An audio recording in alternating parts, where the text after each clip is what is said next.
Buenas noches a todos, bienvenidos. Dentro de nuestro programa Bidut Beyahat, comunidad virtual que hemos constituido hace ya 8 meses atrás, parece mentira, esta propuesta de establecer un programa de actividades virtuales como respuesta a la cuarentena y a esta situación tan atípica que vivimos, surgió en el equipo de la congregación Colchelit Israel la inquietud por escuchar algunas reflexiones, experiencias y aprendizajes de lo que sucedió en las últimas semanas con las consecuencias del huracán ETA y ahora Iota en tierras altas. Vimos las conmovedoras imágenes, tanto particulares como las que compartieron los medios de comunicación, y por eso hemos conformado un conversatorio sobre este tema. Invitamos a 3 personas que conocen la realidad y que podrán compartirnos sus reflexiones sobre esto que ha sucedido y posiblemente qué lecciones podamos sacar a futuro, ¿no? Nuestra primera invitada es Raiza Banfield, que le agradecemos mucho su disponibilidad. Conozco muy bien a Raiza, somos compañeros en el fellowship de Cali, de la Iniciativa de Liderazgo Centroamericana, y bueno, Raiza es una urbanista, arquitecta, ex vicealcaldesa, así que bienvenida Raiza, y queríamos pedirte que nos compartas un poco, no sé, sensaciones, reflexiones, que surge cuando vemos todo esto que nos está pasando. Bueno, ante todo, Gustavo, muchísimas gracias por esta invitación tan pertinente y a toda la comunidad, gracias por recibirme y sobre todo gracias por tomarse el tiempo y la iniciativa de darle una mirada más a fondo desde Panamá a lo que sucede en nuestra provincia hermana, a esta comunidad chiricana, nuevamente golpeada por las consecuencias de eventos naturales que no tendrían por qué darle tan duro. Y un poco lo que quiero en esta ocasión, en un breve tiempo y de una manera muy informal, porque no me considero experta de ninguna manera, pero sí compartir con ustedes algunos análisis que surgen a raíz de los eventos, pero que tienen un génesis ya de varias décadas. Y lo más interesante de todo esto es que las comunidades chiricanas son muy organizadas, muy proactivas, y vienen haciendo advertencias de distinta índole en estos temas, pero son como desoídos. Simplemente Chiriquí se ha convertido en una provincia productora y ya está, pues. Entonces hay que hacer todo porque Chiriquí es muy productivo y hay que aprovechar esa productividad y dale, y sácale el máximo. Pero una vez más comprobamos que a la naturaleza no le puedes jugar vivo, que la naturaleza es poderosa, y por más que el ser humano evolucione y la tecnología y todo lo que sabemos que tenemos a nuestro favor, jamás se va a poder sobreponer a la fuerza de la naturaleza. Entonces me tomo el atrevimiento, si Gustavo me lo permite, de compartir pantalla. A ver, ya están viendo, ¿verdad? Eso. Sí, perfectamente. Nada más que, déjenme ver aquí. Sí, son unos 10 slides nada más para... Ay, no sé por qué siempre hace esto, pero... usar presentación de diapositivas. Ahora no hay nada. Ahí está. Bien. Listo. Yo he querido llamarle a esta conversación Tierras Altas. Y disculpa que estoy tratando de quitar una cosa aquí que estorba. Eso es, ya está. Tierras Altas bueno, pues ella decide que quiere seguir entre aguas y tierra, porque básicamente lo que hemos visto en esta ocasión es una combinación de ambas, y aunque las noticias nos llegan como de manera aislada, y ahora los compañeros que me suceden podrán contar la experiencia más vívida, porque aquí hay todo un protagonista del asunto y podrá contar de viva voz lo que él vivió, pero una de las cosas que veníamos como analizando desde mucho antes, entre que el crecimiento de la frontera agroganadera y la proliferación de hidroeléctricas, es que Chiriquí, por ser una tierra muy rica en agua y en montañas, en una geografía muy, muy prolífera desde el punto más alto del país que tenemos, que es el volcán Barú, a estos manglares y ecosistemas costeros muy biodiversos y muy ricos, es también muy vulnerable por toda esta intensidad de cosas en un pequeño espacio. Sin embargo, como ustedes saben, todo nuestro país adolece de planificación. Entonces, en Azuero tiene sus consecuencias, en Ciudad de Panamá tiene sus consecuencias, pero Chiriquí también no deja de tener sus consecuencias. Y los estudios existen, o sea, no es que no se ha estudiado el problema, no es que no hay análisis, y desde fuera, de locales, internacionales, se han estudiado las cuencas hidrográficas chiricanas, los ríos por separado, toda la dinámica de producción que hay en el área. Sin embargo,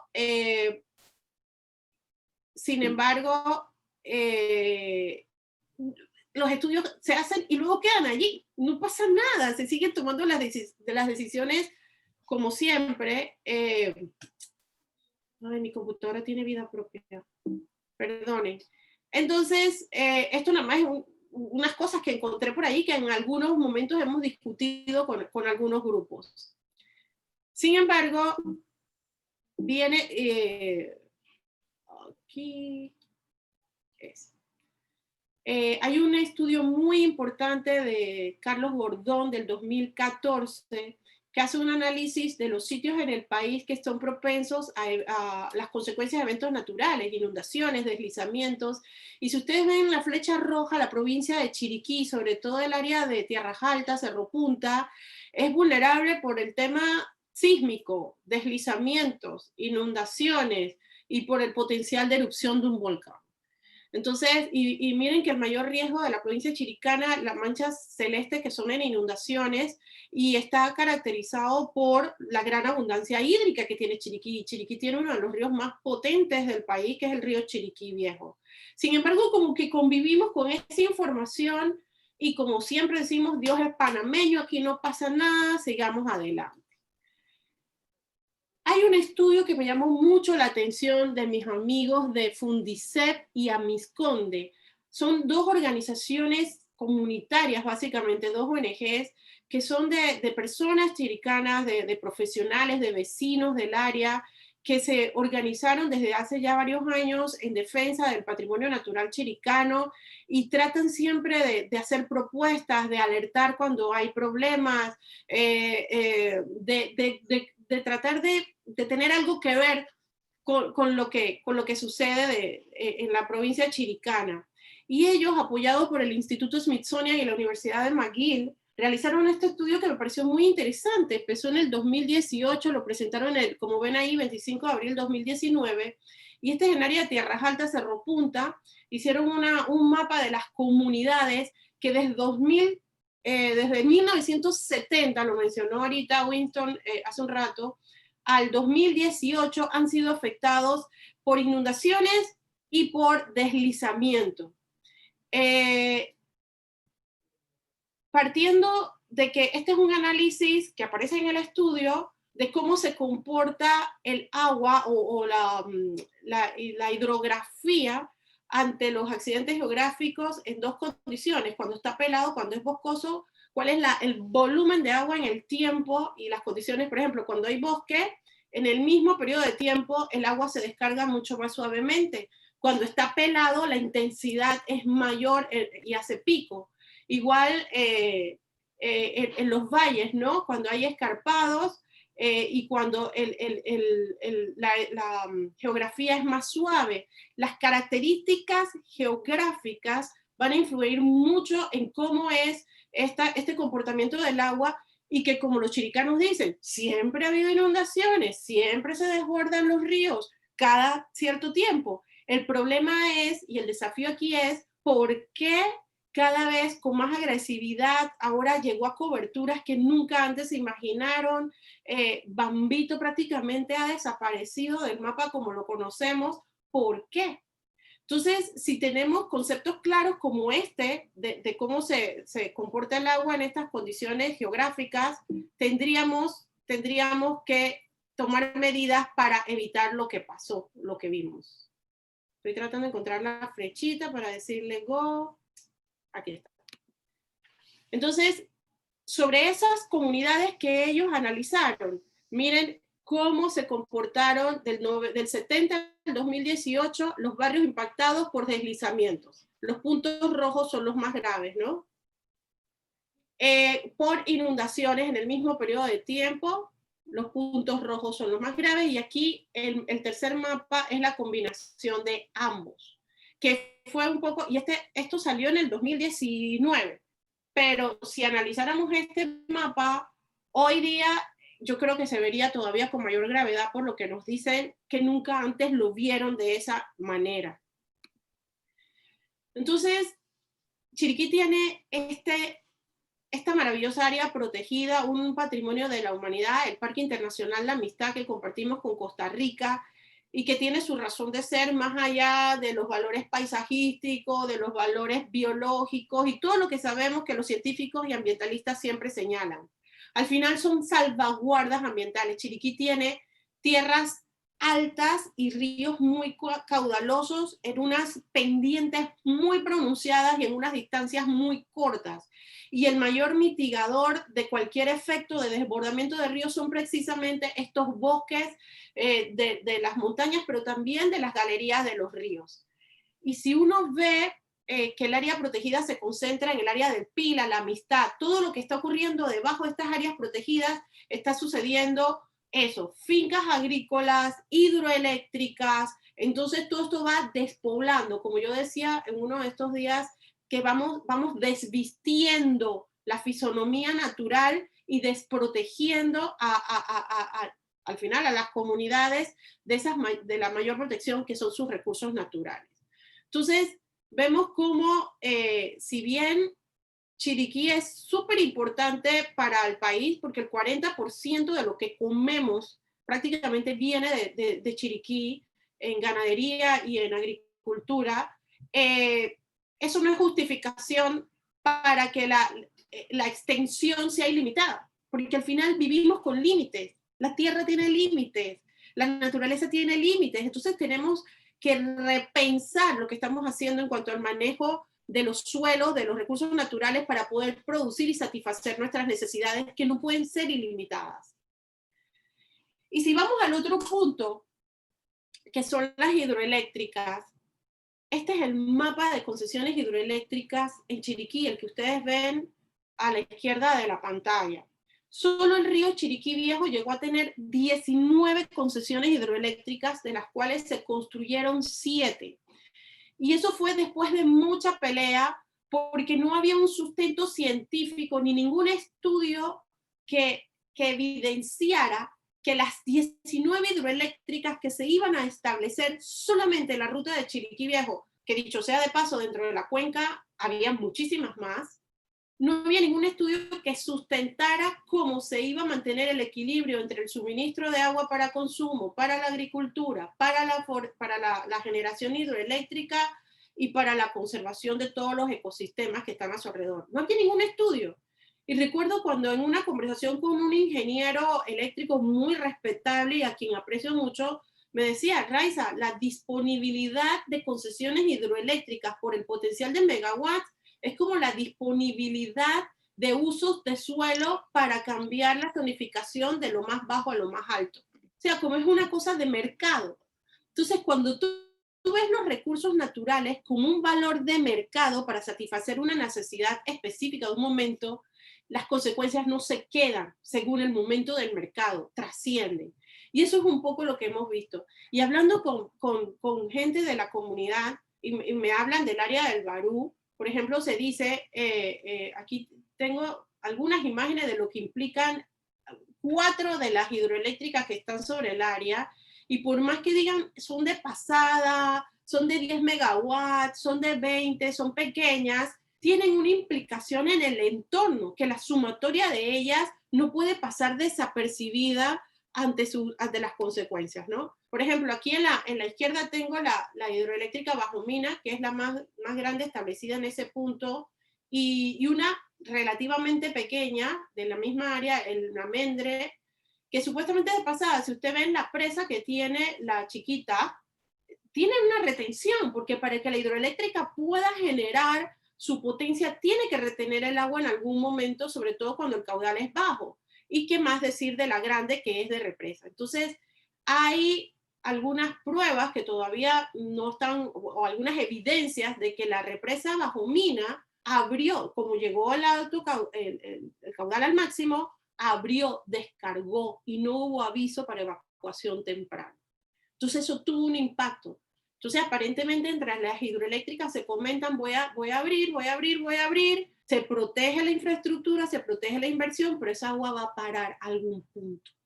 Entonces, es ahí que hay indicios de por qué hoy día el impacto es mayor que antes. Y de hecho tenía una gráfica, y creo que no la puse, pero cuando se hacen los análisis de las inundaciones desde el 70 a la fecha, venían como cada 10 años, volumen relativo, pero en los últimos 10 años se dan prácticamente muy seguidas, o sea, lástima que realmente no la puse, pero se ve la intensificación de los eventos de inundación y tiene una correlación, o sea, la interferencia que hemos hecho en los cuerpos hídricos no es cualquier cosa. Entonces, a mí lo que me preocupa, y con esto termino, es que seguimos viendo los hechos como aislados. Ay, se inundó tal cosa.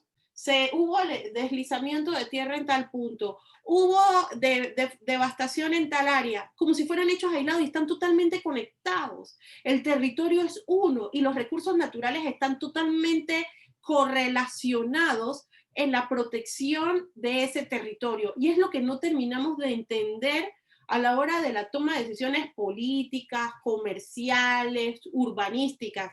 Y yo creo que si estos eventos, con un cambio climático que va intensificando los eventos que son naturales y de la temporada, no entendemos que hay que adaptar nuestro modelo para salvaguardar nuestra producción agrícola, nuestro café, nuestras comunidades y todo lo que tenemos, entonces simplemente no somos la especie más inteligente del planeta, sino aquella que choca siempre con la misma piedra y comete los mismos errores, y de esas no hay muchas en los ecosistemas.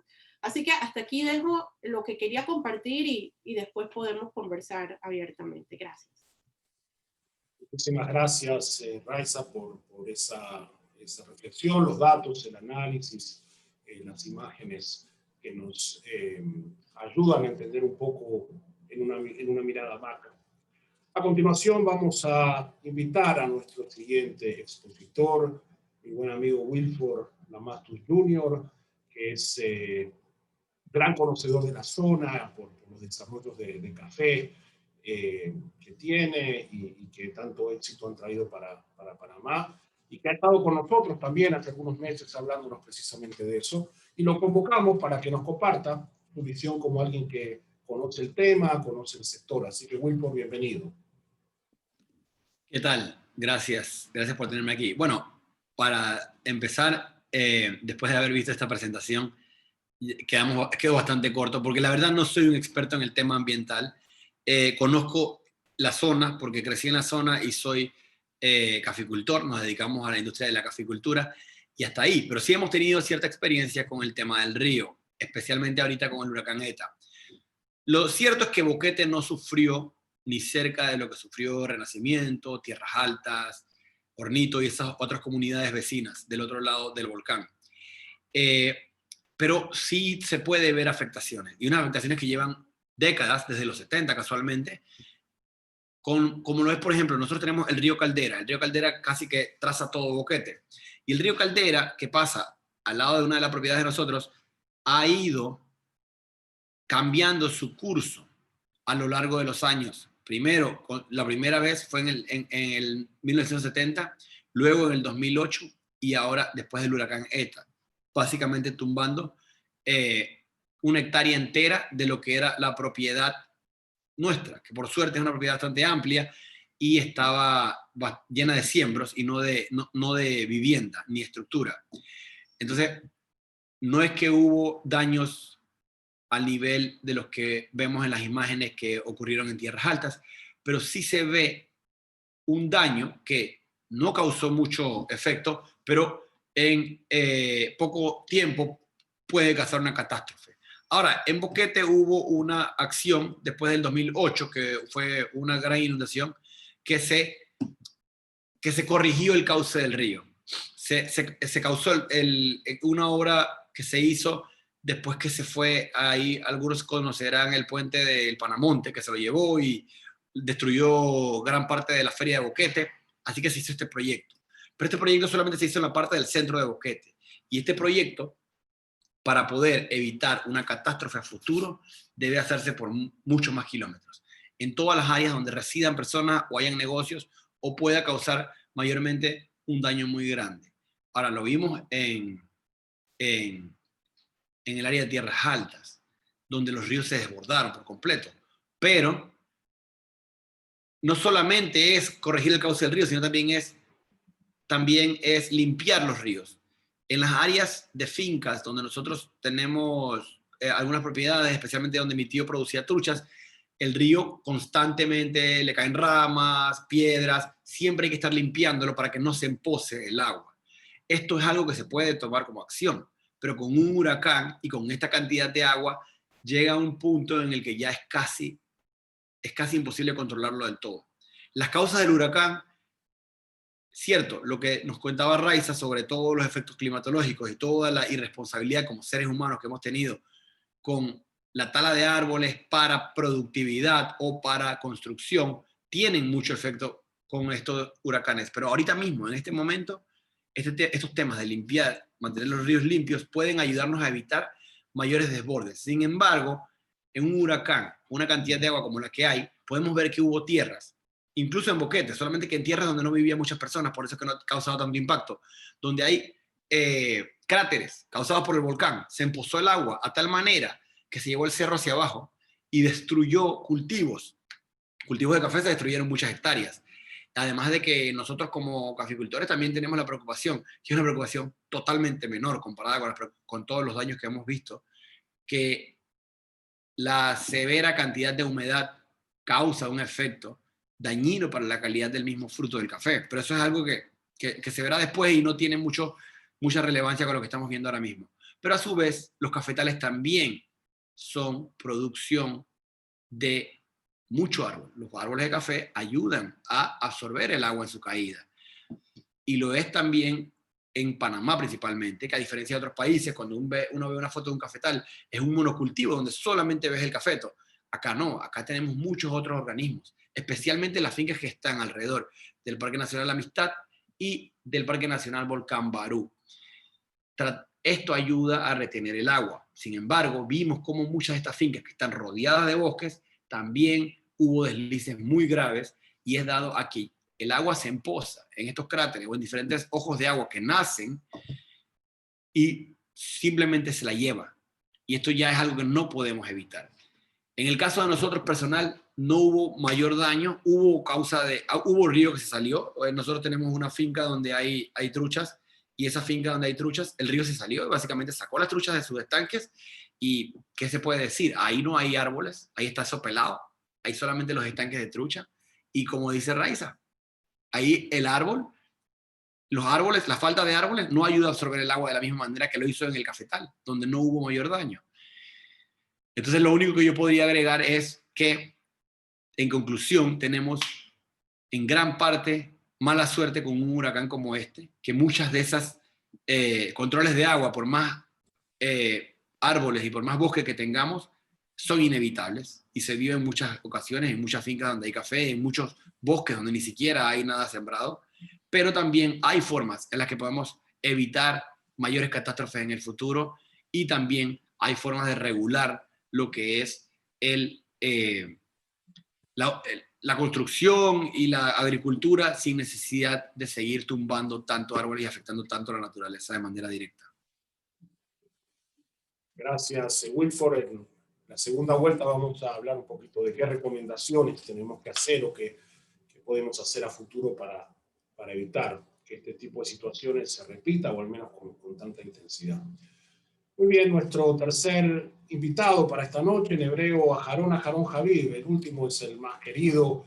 Alan es un dirigente comunitario de una gran trayectoria, pero hoy está aquí con otro sombrero, y no lo digo por la equipa de la foto, sino que como gerente general de Cerro Punta estaba en el lugar, así que nos pareció importante que pueda compartir con nosotros su experiencia y sus reflexiones de todo lo que pasó. Bienvenido, Alan.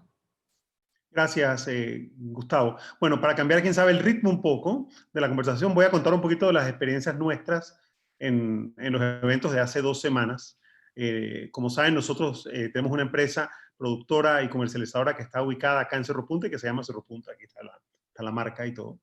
Entonces, y nosotros yo estaba con Claudia, con mi esposa, acá en Tierras Altas en esos días. Nuestro hotel, donde nos quedamos, queda en Volcán.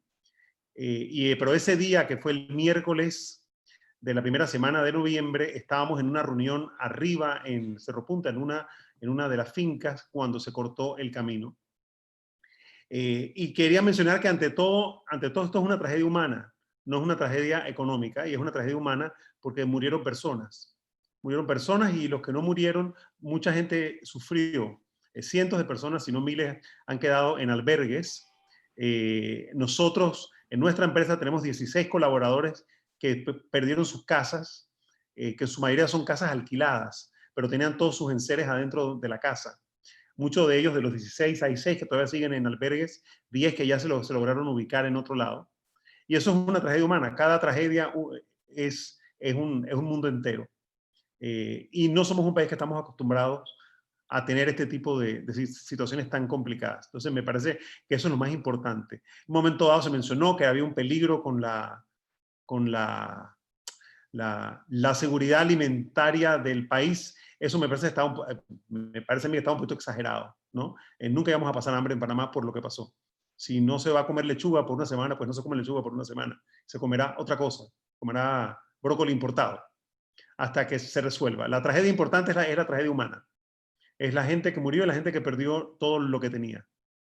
En el caso nuestro particular, como empresa, obviamente sufrimos un poco porque 3 de las 4 fincas que tenemos están arriba en Cerro Punta, y el camino quedó como cortado por 4 días. Aparte de eso, se fue la electricidad por muchos días. Recién ahora está volviendo. Se reemplazó con plantas eléctricas, etcétera. Y eso tiene efectos sobre la producción, etcétera, pero son cosas que se pueden manejar. Unos sufren más y otros sufren menos. Pero al final se resuelve. En el caso mío y de Claudia en particular, estábamos allá arriba en Cerro Punta, no pudimos bajar ese miércoles. Tuvimos que quedarnos a dormir en la finca con casi 100 colaboradores de 2 fincas que están en el área. Dormimos en el carro, nos levantamos a las 6 de la mañana con mucho frío, tomamos un poquito de café y salimos para llegar a Volcán. Nos llevaron hasta la mitad de Bambito, después empezamos a caminar sin saber qué nos íbamos a encontrar. Íbamos acompañados por unos 15 o 20 colaboradores nuestros, algunos de ellos que son muy hábiles en caminar por las montañas, etc. Y ellos nos ayudaron y nos guiaron en ciertos lugares en donde el camino se había ido, se había borrado por completo. Nos tomó como 4 horas la bajada, llegamos al hotel y llegamos bien. Lo que vimos en el camino era desastroso, sobre todo en el área en donde está Fresas Salina, que me imagino que la mayoría de ustedes lo debe conocer. Antes y después de Fresas Salina pareciera un lugar como si hubiera caído una bomba. Destruido, los cables eléctricos en el piso, etc. El camino ya no existía en cierto lugar, ¿no? Etc. Así que esa fue la tragedia. Conozco de tragedias mucho peores. Así que eso es lo que le puedo contar a nivel personal. Ahora, sobre las reflexiones de la situación, les podría decir varias cosas. La mayoría de las respuestas a los problemas no son solamente una, son varias, ¿no? Esto es resultado de cambio climático, esto es resultado del abuso del uso de las tierras para agricultura en formas que no se debe usar. Posiblemente es una mezcla de varias cosas.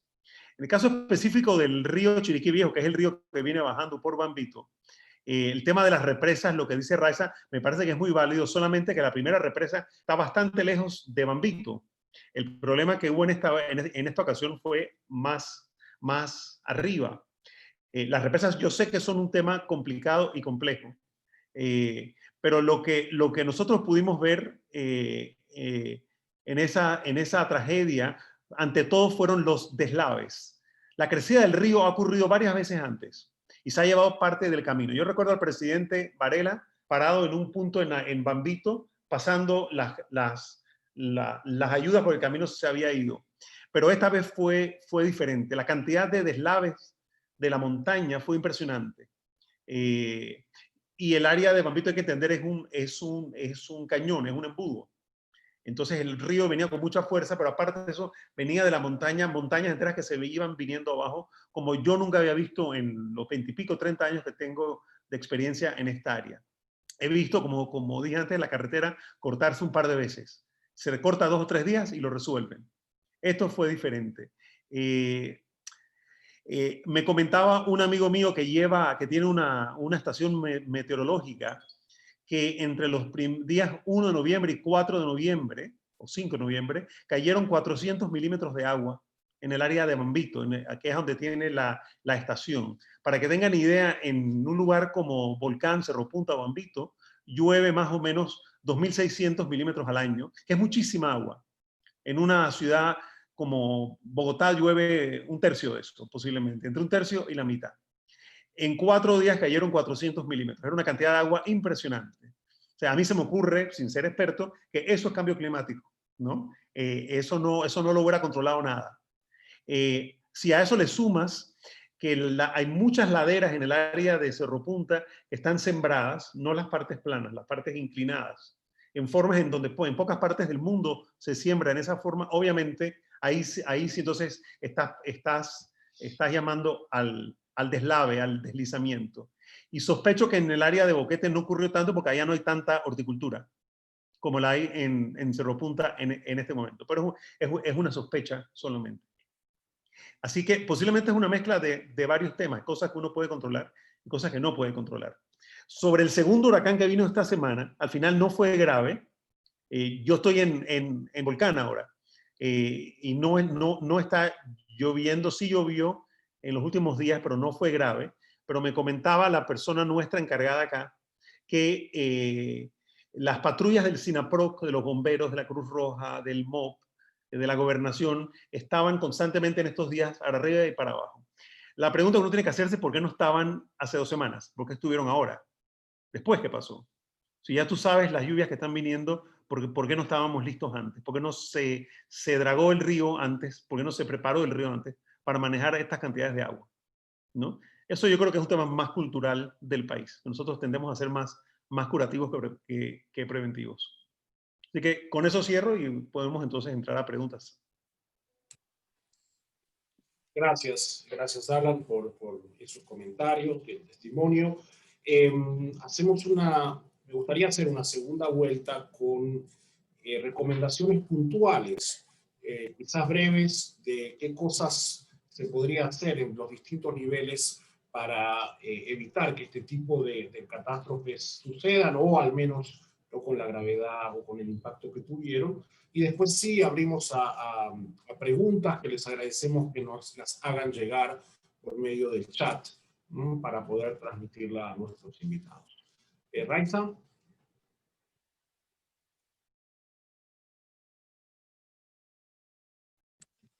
Estás muteada. Estaba poniendo, para ver si ustedes estaban poniendo atención. Coincido con lo que dijo Wilford, no estamos acostumbrados a eventos como estos, y de esto se trata. O sea, siempre se han hablado de estos eventos, ocurran en Juan Díaz o en Azuero o ahora en Chiriquí, como algo extraordinario, y tenemos que estar conscientes de que no son extraordinarios. El cambio climático vino para quedarse, no lo podemos controlar, no lo vamos a erradicar, no hay nada que hagamos que vaya a eliminar el cambio climático. Ya es una consecuencia que se estableció. Lo único que podemos hacer es adaptarnos. Entonces, cuando yo hablaba un poquito, lo que mencionaba antes, es que los hechos nos están enseñando de la manera dura que hay cosas que si antes hicimos y no pasaba nada porque las lluvias eran cada 10 años y tal vez llovía un poco menos y nos inundábamos hasta las rodillas en vez de hasta el cuello, las lluvias van a ser cada vez más intensas y nos van a afectar más duro, porque también somos más y estamos ocupando más espacio. Entonces, cuando hablamos de adaptación es aprender a hacer las cosas de nuevo en relación con la naturaleza. Entonces, una de las cosas que tenemos que corregir y que ingenierilmente, yo soy arquitecta y crecí y soy hija de un papá ingeniero, así que ese idioma me es súper familiar. Corregir el cauce del río. Eso a los ingenieros les enseñan que pueden corregir a la naturaleza y la naturaleza no se corrige. La naturaleza está perfecta. Lo que pasa es que los ingenieros cuando empezaron a ver los ríos y sus meandros, ¿por qué lo corrigen? Porque el meandro le quita mucha área de desarrollo al espacio donde corre el río. Entonces es más fácil enderezarlo para poder aprovechar el terreno. Pero cuando tú enderezas un río, es cierto, lo controlas por un tramo para poder aprovechar, pero luego el río no es un pedazo, como decía Wilford. Eso aquí lo intervinieron porque es lo que La Plata alcanzó y donde era área más crítica. Pero ese río es un cuerpo y tiene otros brazos y tiene otros afluentes que no vemos, pero es parte de un ecosistema y donde lo interviniste te va a afectar y ahora no te inundas aquí, pero te inundas en otro punto. Entonces, ese es el tipo de cosas que ya no podemos hacer. Los bosques mitigan, como digo, no van a eliminar el cambio climático ni van a evitar un huracán, pero hoy salió publicado un estudio que los huracanes, al entrar en tierra firme, creo que hace 10, 15, 20 años, disminuían en un 75% su velocidad. Hoy solo disminuyen 50%. Y gran parte de eso es porque hemos eliminado las barreras naturales que estaban gratuitas para nosotros, que eran los bosques en tierra firme y los bosques costeros, que son los manglares. En la medida que tú eliminas eso, eso va a entrar como fuerza y va a atacar y va a afectar a la gente. Pero los bosques sí tienen una función en disminuir eso. Lo otro, tenemos que producir, pero entendamos en qué lugar de la naturaleza uno ve que la naturaleza produce un solo producto. Así, hágase la naranja, eso no existe. Eso lo inventó el ser humano por la industrialización de la alimentación. Pero en la medida que diversificamos, como son los cultivos cafetaleros, se dan otras especies que sirven para hacer control de erosión, control de suelo, captación de agua, etcétera. Dan otros frutos, dan otros productos y se mantienen las relaciones del ecosistema protegiéndonos y produciendo alimento. Tal vez no vas a producir en la escala grandota de cientos de hectáreas de un solo producto, pero vas a garantizar supervivencia, sostenibilidad y la protección ambiental. Y para terminar, nosotros tenemos que aprender a vivir con el agua. Somos un país de 52 cuencas hídricas, de 500 ríos con vertientes hacia el Caribe y al Pacífico, y aquí solo se habla de la cuenca del Canal de Panamá. La mayoría de nosotros no sabemos en qué cuenca estamos viviendo, porque no hemos aprendido a vivir con la cuenca y a trabajar con la cuenca. Una de mis experiencias más hermosas de niña fue, la primera vez que fuimos a Chiriquí, fue que nos quedamos en Los Fundadores, en el Hotel Los Fundadores, el que está en la entrada, que el hotel, el río pasa por el medio del hotel y para mí eso me parecía fantástico. Y tal vez hace 70 años, cuando ese hotel se hizo, estaba bien.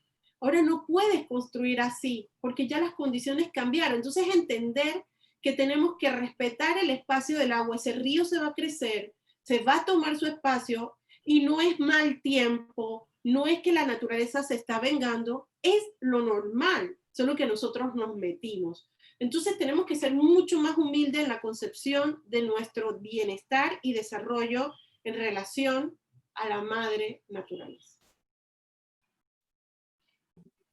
Gracias, Raiza. Bueno, la humildad es un tema interesante, ¿no? Si ahora en estos tiempos de pandemia, si nos va a pegar de verdad o nos olvidaremos rápido de esto, ¿no? Wilford. Bueno, yo iba a básicamente decir lo que Raiza acaba de de contrariar. Tenemos que hacer conferencias juntos. No, lo que yo iba a decir era básicamente lo que acabas de decir, que no se haga. Ahora mismo, por ejemplo, si uno ve Boquete, después que hubo lo de la feria, me imagino que la llamada de atención de que sea la feria de Boquete la que se destruyó, hizo que, y un punto clave como fue ahí en el área donde está el Panamonte, hizo que las autoridades le prestaran atención y se hizo un trabajo donde parte del centro de Boquete está no sé si lo han visto últimamente, los que han ido después del 2008, que hay básicamente como unas paredes que mantienen el río ahí encauzado. Más hacia afuera, por ejemplo, el ejemplo de la propiedad de la familia de nosotros, donde se han ido 5 hectáreas más o menos y se ha cambiado totalmente el curso del río, lo que nosotros sugeríamos, no solamente por la propiedad de nosotros, sino porque por ahí vive mucha gente, era tratar de mantener ese río, tratar de evitar que el río se salga de ahí, con un trabajo como el que se hizo en el centro de Boquete, para no llegar a tumbar las casas que ya están construidas ahí, que lastimosamente ya se metieron en la vida del río. No es que el río se metió en la vida de las casas, pero para poder evitar una catástrofe mayor, porque una de las cosas más graves del huracán ETA fue que murió tanta gente. Y de ahí, la otra idea es que el resto de las zonas donde lo más probable, ahí es donde se va a llenar el río. Normalmente en Boquete no es una cosa que pasa solamente cuando hay huracanes. A cada rato, cuando viene la época de bajareque, que es enero, febrero, se empozan estos ríos, y muchas veces es porque hay ramas, o porque hay piedras, o porque se ensucian.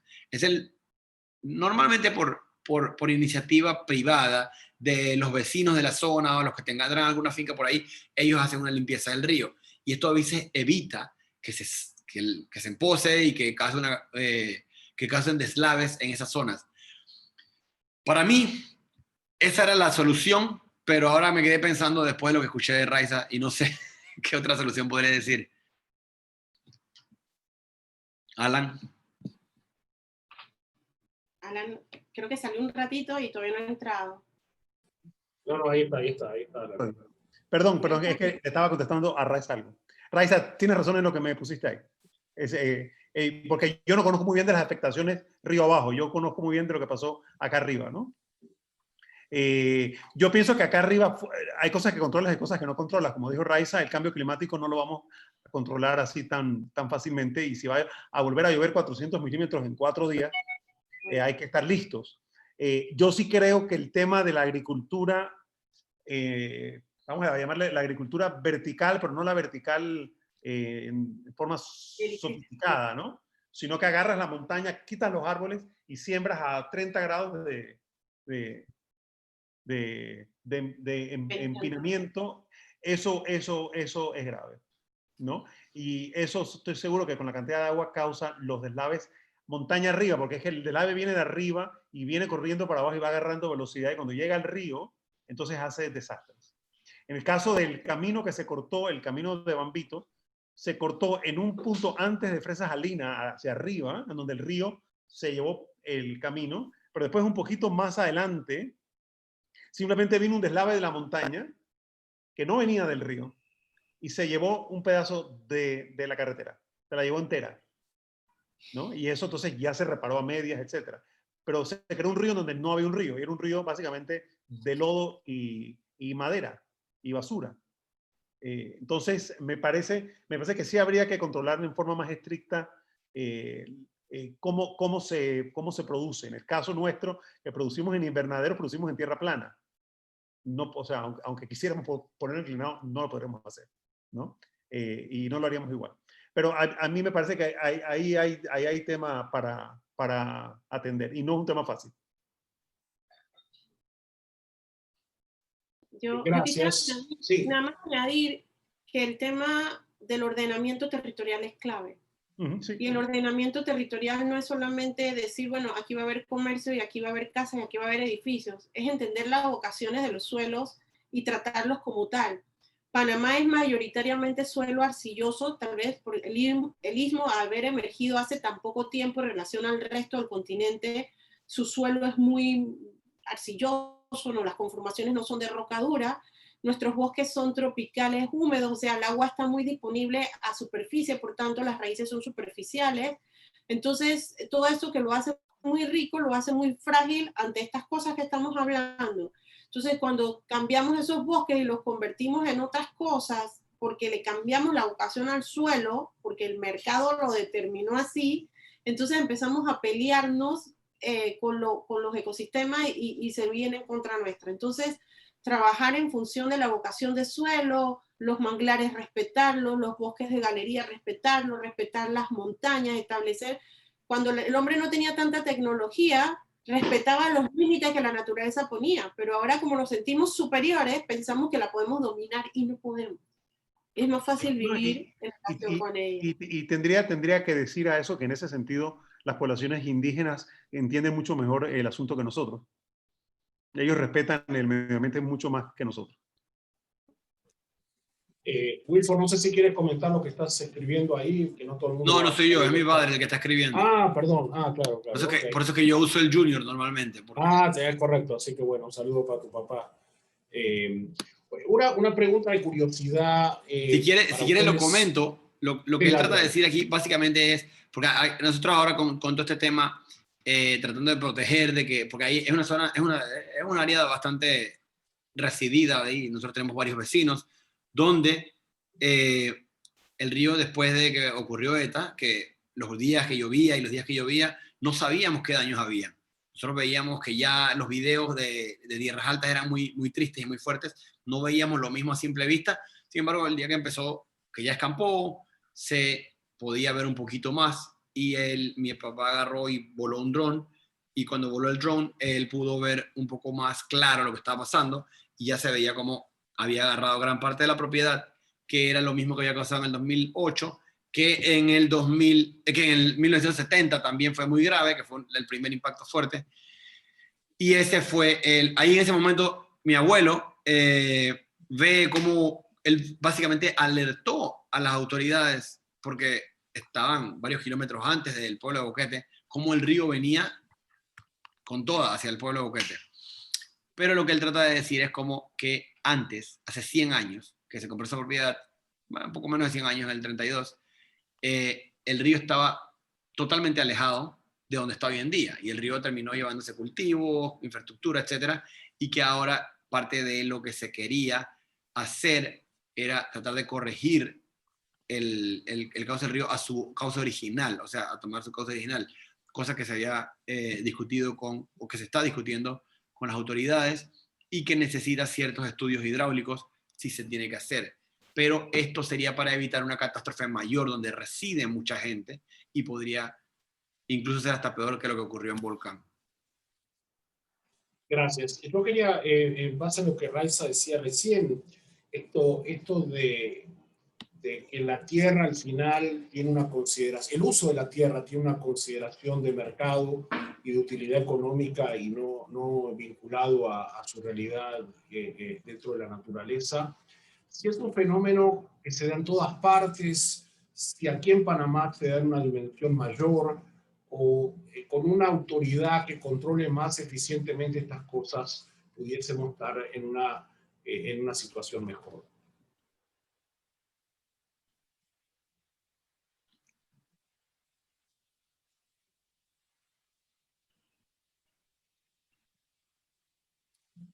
Es mudo con esa pregunta. Es una pregunta. Yo no sé qué pasa en otros países con esta situación, para comparar un poco si somos los únicos, si no somos tan malos, si somos los peores. Mira, yo te voy a contar la experiencia que tuve trabajando con los holandeses. Ellos nos contaban, nos decían, nosotros tenemos 800 años de estar lidiando con el agua, somos los Países Bajos, o sea, gran parte de su territorio está hasta 7 metros bajo el nivel del mar, pero los últimos 20 las 2 décadas donde hemos logrado nivelarnos, o sea, ponernos hacer las paces con el agua. ¿Qué cambiaron su forma de hacer los holandeses? Por décadas hicieron diques, presas y todas las obras de ingeniería que les sirvieron de cierta manera, pero después de esa gran inundación que tuvieron hace poco más de 20 años, que perdieron cientos de vidas, dijeron, hay algo que tenemos que hacer diferente. Lo primero que tienen los holandeses es que tienen una autoridad nacional del agua y todas las decisiones sobre el territorio pasan primero por allí. Allí se ve primero no solamente el agua para el consumo, sino el agua que el suelo va a dejar de permear. Tú tienes que pagar un impuesto por ocupación de suelo para que ese impuesto vaya a crear otros espacios para el agua que tú vas a dejar de absorber. Y todo lo estudian en función de cómo se mueve el agua. Entonces hay que dejar los canales, etcétera, etcétera. No se hace una urbanización así porque simplemente tengo un terreno y lo desarrollo y quiero hacer una barriada aquí y pego las casas y dejo un poquito de área verde porque es mi propiedad. No, jamás. O sea, se entiende que se respetan los cuerpos de agua, se separan y esas normas son claras y se hacen cumplir. Cuando yo estudié arquitectura y empecé a ejercerla, en Panamá no se podía construir hasta la orilla del río. O sea, eso era pecado capital. Y un buen día alguien descubrió que si lo entubabas y lo rellenabas podías hacer el edificio encima y así tienes Benigans, por ejemplo, sobre la avenida Balboa. O sea, nos volvimos así de atrevidos, pensando que 20 años no son nada y que no pasa nada, pero la sumatoria genera estas consecuencias. Entonces, mientras no tengamos instituciones y políticas claras y que las leyes, porque no es que no tenemos las leyes, existen, pero no nos da las ganas de cumplirlas, porque tenemos una frase que prevalece sobre las leyes, que es el progreso no se puede detener.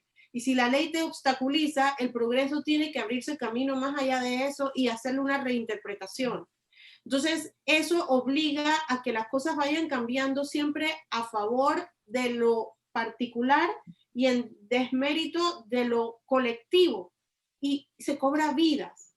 Entonces, yo creo que aquí nos da mucho miedo entender que la adaptación climática no es firmar un convenio en París o hacer un mural en una escuela. Adaptación climática pasa por adaptar nuestras prácticas agrícolas, nuestros desarrollos turísticos que hacen playas artificiales donde antes había manglares, etcétera, nuestros desarrollos urbanísticos. O sea, la adaptación climática pasa por hacer las cosas diferentes, pero nos da mucho miedo enfrentarlo.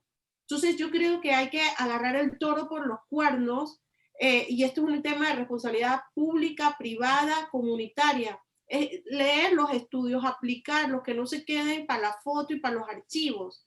Nos está cobrando vida y la situación no va a cambiar. Panamá es el país número 14, según estudios del Banco Mundial, más vulnerable ante cambio climático en el mundo. Todo lo que nos hace privilegiados, la posición, los bosques, la biodiversidad, los mares, los ríos, nos hace altamente vulnerables. Entonces, si no trabajamos hacia eso, estamos haciendo el pan para hoy y dejando el hambre para mañana, porque estamos matando la gallinita en los huevos de oro. Wilford, Alan, ¿algo para agregar sobre eso? Yo sí puedo estar de acuerdo totalmente en que las políticas públicas deberían ser debe ser una prioridad el cuidado del medio ambiente y pensar en una sostenibilidad a futuro de todo lo que se vaya a hacer en cuanto a desarrollo agrícola o desarrollo urbano, porque sinceramente cada vez se ve más irresponsable, y no solamente en las áreas boscosas como es en Boquete y en Cerro Punta, sino también aquí en la ciudad de Panamá. Ves unas construcciones que son absurdas sobre áreas que están encima de la naturaleza, encima del mar. Y yo creo que es clave que empecemos a poner las prácticas públicas y nosotros preocuparnos como ciudadanos por estos tipos de temas. Sí, cuando yo hablaba del uso de las laderas de las montañas, me refiero precisamente a eso, Gal, que tienen que haber leyes al respecto, leyes claras y concisas, ¿no? De que no se debe sembrar en esa forma. Estoy hablando del área en donde nosotros estamos. Y es muy bonito ver la montaña así sembrada en papa, pero eso es un peligro en ciernes. Es más bonito verla sembrada en café. Bueno, sí, exactamente. Porque el café se siembra dentro del bosque. No siempre, no en todos los países. O sea, el árbol del café ya de salida es un árbol, aunque sea un árbol relativamente pequeño, pero en Panamá existe por diferentes temas. Y esa es la naturaleza de la caficultura. La madre de la caficultura es de Etiopía, y en Etiopía el café está dentro de los mismos bosques. Y aquí en Panamá se ha tratado de replicar un poco ese, por temas de calidad, más que nada, pero nos hemos dado cuenta que es muy positivo también para el medio ambiente.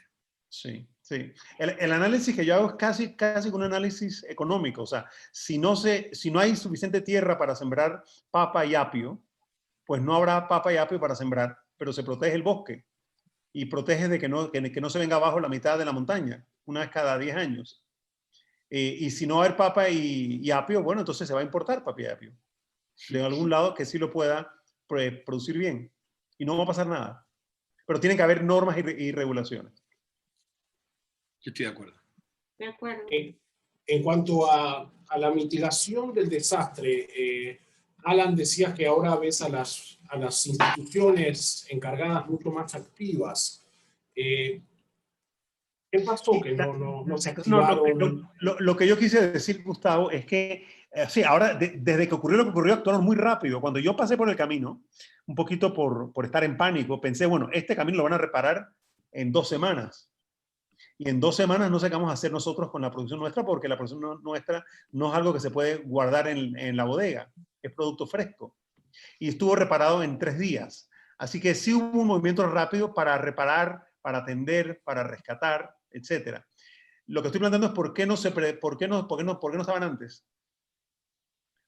O sea, yo sigo una aplicación que se llama Windy, que es muy buena para ver lo que viene en la próxima semana. Vientos, lluvias, etc. Y todo lo que decía ahí pasó. En términos de las brisas, cuántos nudos iban a haber, las ráfagas de las brisas, la cantidad de agua, etc. Se dio más o menos como decía ahí. Entonces, si yo lo pude ver acá, ¿por qué no lo pude ver en Sinapro? ¿Y por qué no estaban acá 3 días antes o 2 días antes? Habían temas en el río que se podían haber hecho para poder minimizar el daño. O sacar a la gente. Eso era lo más importante. Sacarlos un día antes. A toda la gente que vive en Bambito. Cuando lo fueron a sacar era tarde. Yo sospecho que en un país de primer mundo lo hubieran sacado 3 días antes. Sospecho, ¿no? Sí. Pero es parte del tema de políticas públicas.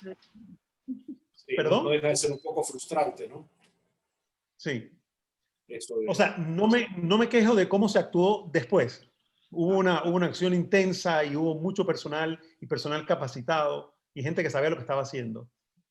El tema es por qué no se pudo prevenir, sobre todo la pérdida de vidas. Bueno, estamos llegando ya a la hora de cierre. Hay mucho material para masticar y ciertos acuerdos arriba de la mesa que ojalá pudiesen ser replicados y seamos agentes multiplicadores para que se avance en esta dirección. Le quisiera pedir a cada uno a manera de cierre una última reflexión como conclusión de lo que fue este espacio de conversación.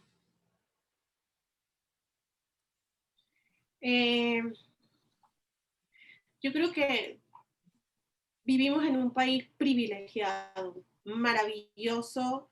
No sé qué tan conscientes somos las riquezas de las cuales tenemos a disposición: agua, alimentos, medicinas, paisajes, todo.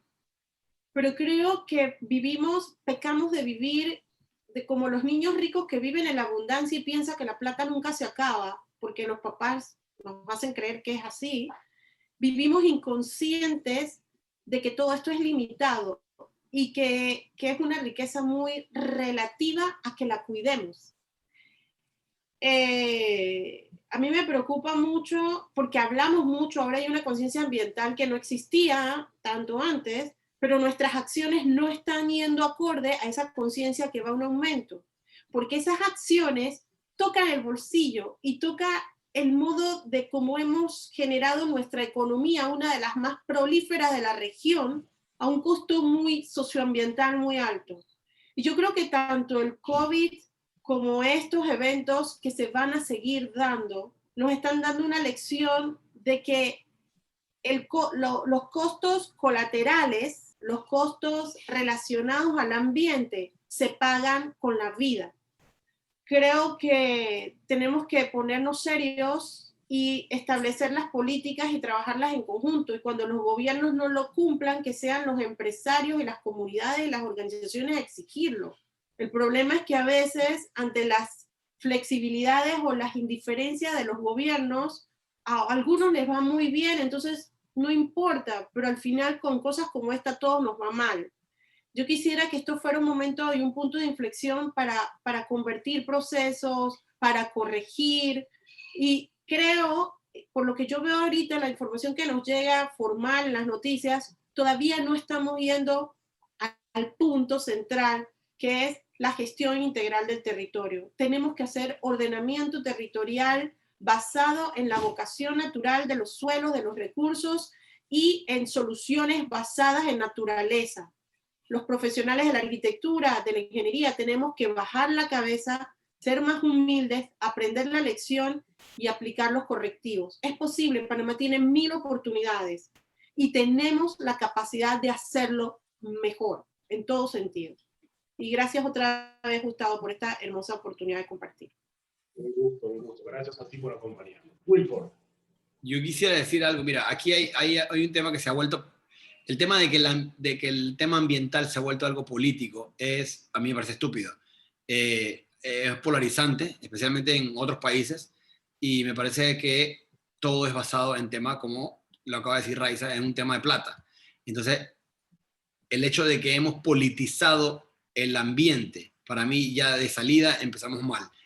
Todos tenemos, o sea, sí, obvio, necesitamos que el gobierno haga políticas públicas, como lo que acaba de decir Alan. No había ni siquiera ni una prevención para desalojar a la gente, ni siquiera había.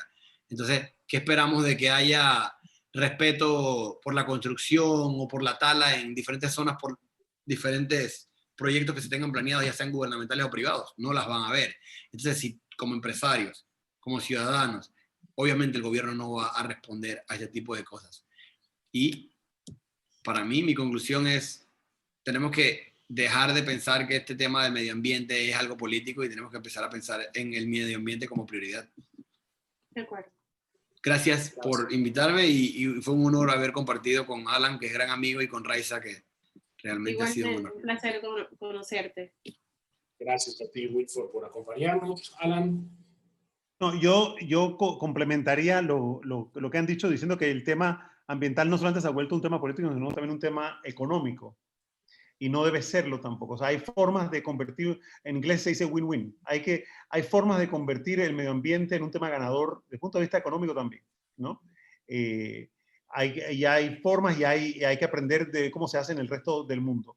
Es una lástima que para un país como Panamá, su gran bendición también sea su gran maldición, porque el agua es la gran bendición que tiene el país y también por no manejarla bien posiblemente, es una maldición. También es criticable como país que tengamos problemas de agua en el canal, país con tanta agua.